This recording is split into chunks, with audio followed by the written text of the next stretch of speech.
জাতীয় পার্টির একজন লোক আছে শামীম হায়দার পাটোয়ারি, উনি গতকাল একটা টক শোতে বলেছিল যে জামাত 11 দলীয় জোট ক্ষমতায় আসতেছে। আমারও তো কাট কাট করে দিচ্ছেন। আমি যদি বলি যে এখানে ভর্তি বাণিজ্য বন্ধ করবে, এটা আজকে প্রচার করবেন? আমি কয়েকটা কথা বলি, এটা তাহলে আজকে প্রচার করেন আপনারা? বলবো ভাই, আমরা ঢাকা 8-এর স্কুলে যে ভর্তি বাণিজ্য এটা বন্ধ করতে চাই।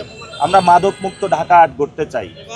আমরা এখানে যেই কাঁচা বাজারগুলো রয়েছে এগুলোর মাল্টি কমপ্লেক্স বিল্ডিং বানাবো, কাঁচা বাজারগুলো সেখানে নিয়ে যাব যাতে মানুষ সুস্থ এবং সুন্দরভাবে কাঁচা বাজার করতে পারে। আমরা হকার্স ভাই যারা রয়েছে তাদেরকে একটা লাইসেন্স দিব, লাইসেন্স দিয়ে তাদেরকে পুনর্বাসন করব। যে জায়গাগুলো দখল হয়ে আছে সেই জায়গাগুলো উদ্ধার করে সেখানে কমপ্লেক্স নির্মাণ করে তাদেরকে পুনর্বাসন করব। আমরা এখানে জানেন যে কর্মজীবী অনেক নারী রয়েছে, তাদের হলো এখানে নিরাপত্তার অভাব রয়েছে, আমরা নিরাপত্তা প্রদান করব। যানজট এবং অনেক সরকারি কর্মকর্তা কর্মচারী রয়েছে, তাহলে স্কুলের বাচ্চাদের জন্য ট্রাফিকের একটা সময় নির্ধারণ করব। যারা সরকারি কর্মকর্তা কর্মচারী তাদের জন্য ট্রাফিকের একটা ব্যবস্থা করব যাতে ট্রাফিকটা কন্ট্রোলে চলে আসে। এবং আমি মতিঝিল গতকাল গিয়েছিলাম, বলেছে চিন্তায় বেড়ে গেছে, তাহলে পুলিশ প্রশাসন তো সক্রিয় না, আমরা ইনশাল্লাহ সক্রিয় করব। আমরা এক জায়গা দিয়ে আজকে এখানে অনেক সাংবাদিক ভাই ছিল, আমি বললাম একটু ময়লার একটু ডাস্টবিনের কাছে আসেন, সবাই নাকে হলে হাত দিল, সবাই পথচারিত ওদিক দিয়ে যায়। তাহলে এই যে ময়লার ডাস্টবিনগুলো রোডের উপরে সিটি কর্পোরেশনে রেখে দিয়েছে এগুলো তো আমাদের ক্লিন করতে হবে। তা আমরা বর্জ্য ব্যবস্থাপনা এবং ময়লার যে টাকা এটা বাড়িয়ে দিয়েছে, জোর জবরদস্তি করে। বাসা যারা বাড়িওয়ালা তারা বিপদে আছেন, যারা ভাড়াটিয়া তারা বিপদে আছেন। আমরা এই সমস্যার সমাধান করব। এবং আপনারা জানেন অনেক যারা ভাড়াটিয়া রয়েছে তারা রাতের বেলা ঢুকতে পারে না, আপনারা যারা সাংবাদিক ভাইয়েরা তারাও তো রাতের বেলা ঢুকতে পারেন না।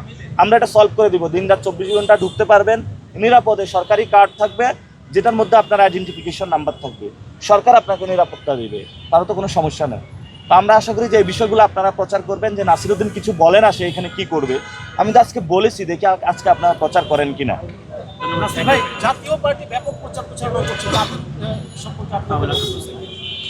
জাতীয় পার্টি এটা তো ইলেকশনে আসছে কেমনে, ওইটাই তো বড় প্রশ্নের বিষয়। ওনাদের কে প্রচারণা করতেছে? জাতীয় পার্টির একজন লোক আছে শামীম হায়দার পাটোয়ারি, উনি গতকাল একটা টক শোতে বলেছিল যে জামাত 11 দলীয় জোট ক্ষমতায় আসতেছে।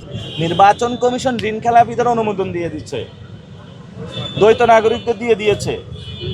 এবং তারেক রহমান সারা বাংলাদেশে হেলে দুলে যেভাবে ইলেকশন ক্যাম্পেইন করেছে নিষিদ্ধ সময়ে, বস্তিবাসী বলেছে যে ফ্ল্যাট দিবে, ওই সময় তো নিষিদ্ধ ছিল কাজটা, আপনি কোনো প্রতিশ্রুতি দিতে পারবেন না ভোটারদেরকে। ওই সময় উনি তো দিয়েছিল।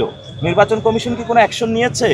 নেয়নি। নির্বাচনে গিয়েছে, তারা বলেছে বিএনসিসিতে বাদ দিতে হবে, দিয়েছে। যা বলছে তাই করছে। নির্বাচন কমিশন চাচ্ছে, তারপরও যদি বুঝিয়ে শুনিয়ে অবাধ্য এই বালক বিএনপিকে নির্বাচনে নিয়ে আসা যায়, এটাই সফলতা। হারার ভয়ে নির্বাচন থেকে খুশ করে হলে বের হয়ে যেতে চেষ্টা করতেছে। আমি তো আগেই বলেছিলাম কাবিননামা সই হয়ে গেছে, বের হওয়ার কোনো অপশন নাই এখন।